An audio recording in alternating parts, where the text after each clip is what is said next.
Bonjour les CE1. Alors aujourd'hui on fait une petite révision sur tout ce qu'on a appris sur le verbe. D'abord, qu'est-ce que le verbe? Eh bien, vous le savez normalement maintenant, le verbe c'est le mot qui indique une action, hein. C'est un mot qui indique une action. Manger, courir, dormir, crier, jouer sont des verbes. Euh, Ces verbes, ils ont une particularité qui va nous permettre de les reconnaître, de les retrouver dans une phrase, c'est qu'ils vont changer de forme en fonction du temps, c'est-à-dire du moment où se passe l'action, et de la personne, donc le sujet qui fait l'action. Par exemple, si je dis les élèves travaillent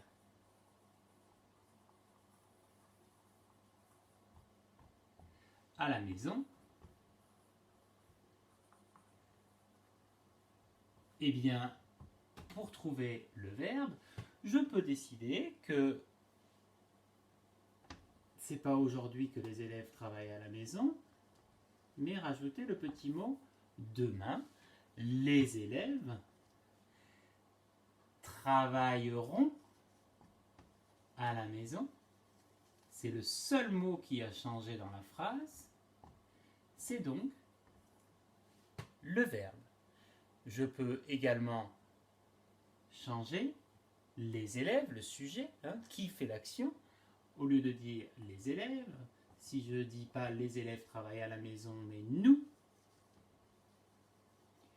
à ce moment-là, je ne vais pas dire nous travaillons à la maison, mais nous travaillons à la maison.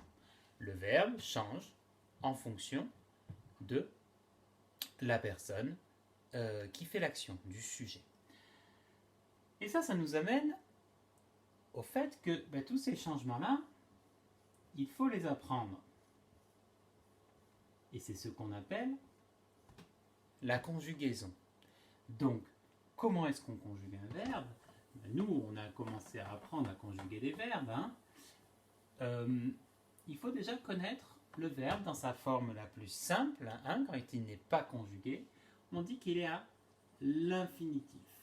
Nous, ce qu'on a appris, c'est les verbes qui, à l'infinitif, se terminent en ER, comme appeler, ou crier, ou jouer.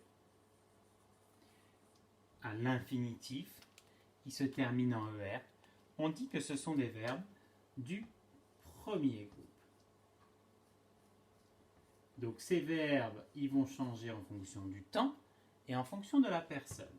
Donc nous, on a appris le présent des verbes du premier groupe. Donc lorsque les verbes sont au présent et qu'ils sont du premier groupe, ils vont changer en fonction de la personne qui fait l'action. Par exemple, pour jouer, si c'est je qui joue, ou si c'est tu qui joue, ou si c'est il qui joue, ou si c'est nous, ou vous, ou alors, on va dire elles, elle avec un S parce qu'elles sont plusieurs, eh bien, ce verbe va changer. Je joue, ça va terminer par un E. Tu joues, monsieur tu ne sort jamais sans son S. Il joue, E. Nous jouons, ONS. Vous jouez, EZ. Elle joue, ENT. Vous avez vu que ça change pour chaque personne de terminaison. Ça va? Nous avons aussi appris les terminaisons du verbe faire, qui n'est pas du tout un verbe du premier groupe, mais du troisième. Ce sont des conjugaisons particulières du verbe dire, du verbe aller et du verbe venir.